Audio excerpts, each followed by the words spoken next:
Bobby in Pika, dobra sta prijatelja. Rozi smuča. Snežna hroščica Mila je nekega zimskega dne povabila prijatelje na smučanje. Imate vsi smuči? Je vprašala. Jaz jih nimam, je dejal polž Bobby. Jaz tudi ne, se mu je pridružila kobilica Skokica. Tudi jaz jih nimam, je dodala metuljčica Rozi. Potem se lotimo dela, ni težko. Naredili vam bomo smuči, je veselo dejala Mila. Skupaj so vrtali, rezljali in na gladko spolirali desko, pritrdili nanjo pas, pripravili so tudi palice. Opoldne so bile nove smuči narejene. Skupaj so se odpravili na hrib. Na vrhu hriba so si vsi pripeli smuči in nataknili čelade. Takrat je Mila vprašala. Vsi znate smučati? Kdor ne zna, ga z veseljem naučim. Vsi so prikimali, le Rozi se je tresla. Metuljčica ni znala smučati, vendar si tega ni upala povedati. Gotovo ni zelo težko, navadila se bom, si je mislila pri sebi. Le majhnemu zelenemu črvu je prišepnila resnico. Prvi je krenil Bobby. Hopla, drvimo! Je vzkliknil veselo, medtem ko se je spuščal po strmem pobočju. Za Bobbyjem se je spustila Pika, nato Baltazar in še drugi. Na koncu se je pridružila tudi Rozi. Vzela je velik zalet in se odrinila. Res se je, vendar se ni znala ustaviti na dnu pobočja. Drsela je naprej na naslednji hrib, nato na naslednjega, dokler ni bila že zelo daleč od drugih. Na koncu je hudo padla in se zaletela v velik kup snega. Drugi so šele pozneje odkrili, da metuljčica manjka. Rozi niti ne zna smučati, je v obupu dejal črv. Ne zna smučati? So šokirano vprašali drugi. Ne, zdaj smuča prvič in zelo se boji, vendar tega ni upala povedati. Joj, bojim se, da se je kaj zgodilo, je jokal črv. Prijateljčki so se ustrašili in jo šli nemudoma iskat. Medtem je doktor Sova našel poškodovano metuljčico. Opazil jo je z višine in priletel k njej. Rozi, kaj se ti je zgodilo? Je vprašal. Nisem se znala ustaviti in sem padla, zelo sem se udarila. Že sem mislila, da se nikoli ne bom ustavila, nočem več smučati. Doktor Sova se je usmilil metuljčice, vzel jo je na hrbet in jo odnesel v svoje gnezdo. Povil ti bom rane, potem pa te odnesel k Mili. Drugi te že gotovo iščejo, je ukrepal doktor Sova. Prijateljčki so povsod iskali metuljčico, vendar je niso našli. Žalostno so se vrnili k Milini hiši.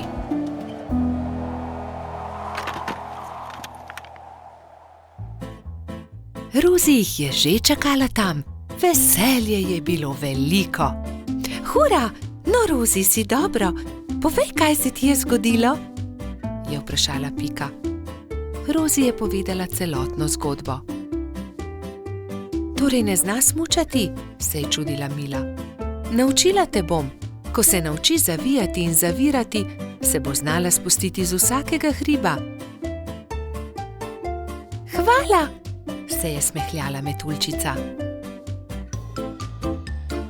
Naslednji dan je Mila začela učiti Rozi. Proti koncu prvega dne je metuljčica lepo počasi in previdno drsela z najmanjšega hriba in se spretno ustavila na koncu. Poglejte, Rozi že zna smučati, to moramo proslaviti, je zavpil Gašper in začel igrati po ledenih svečah. Drugi pa so plesali, peli in se veselo vrteli okoli metuljčice. Bobby in Pika, dobra sta prijatelja. Nogometna tekma. Nekega poletnega jutra je rogača Gašperja zbudilo glasno trkanje. Halo, Gašper, odpri! jaz sem Frici! Rogač je zaspano vstal iz postelje in odprl vrata. No, Frici, vstopi! Je srečno zavpil Gašper in stara prijatelja sta se objela. Poglej, prinesel sem ti nekaj, je dejal Frici. Nogometna žoga, hura!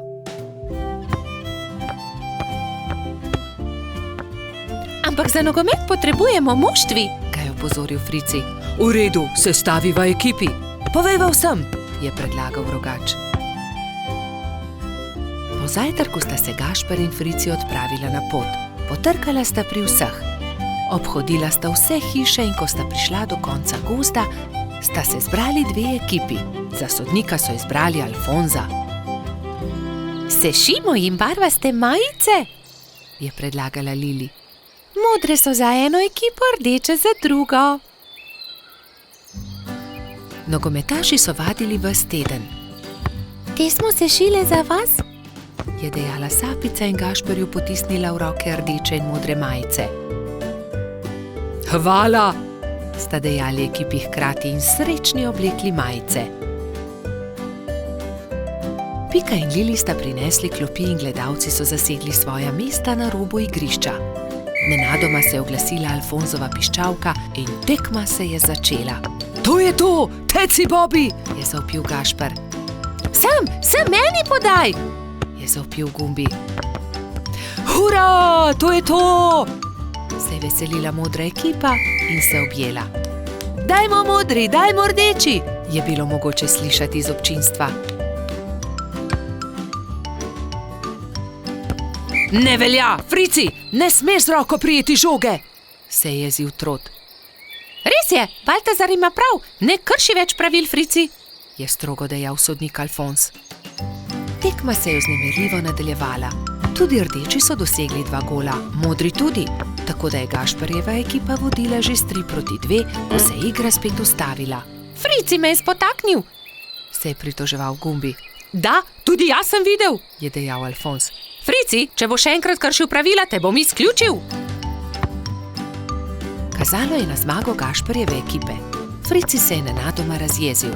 Poglej me, zdaj bom zadel, je zavpil in odrinil Bobija, vendar je od sunka padel tudi sam in v bolečinah zavpil.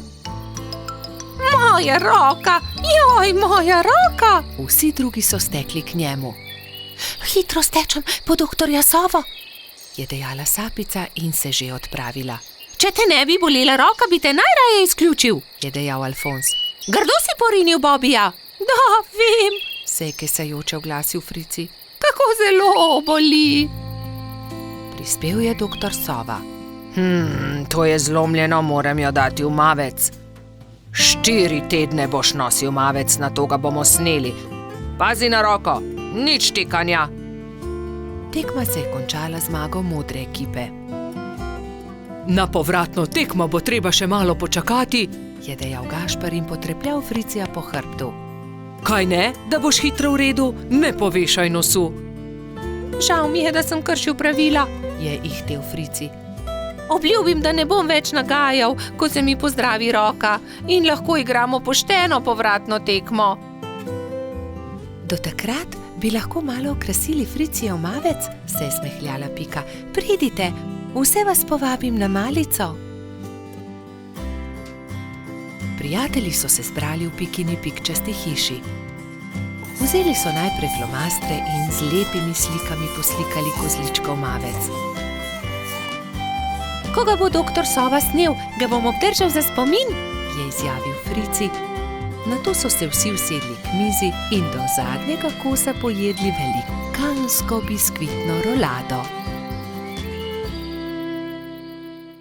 Bobi in Pika, dobra sta prijatelja. Medenjaki. Nastopil je december. Gozd je prekrila bela snežna odeja. Bibi in Pika sta posedala v Pikapoloničini hiški. Speciva medenjake, je veselo predlagala Pika. Bibi in Pika sta se lotila dela. Hitro sta se vrtela po kuhinji, zagnetla sta testo in ga natanko zvaljala. Pika je iz predala vzela modelčke za medenjake. Modelčke sta vtisnila v testo in začela peči medenjake. Ko so medenjaki lepo porjaveli, jih je Pika vzela iz pečice, jih predala v skledo in jih odnesla pred hišo. Hitro se bodo ohladili na mrazu, je rekla Bibiju. Od takrat je hišo preletela neka sraka. Zadišale so ji vonjave in tako je opazila medenjake. S kljunom je zgrabila skledo in hitro odletela z njimi. Ko je Pika prišla ven, da bi odnesla sladico, ni nikjer našla sklede. Joj, nekdo je vzel medenjake! Je brezupno kričala. Ampak kdo bi odnesel skledo? Se je spraševal Bibi.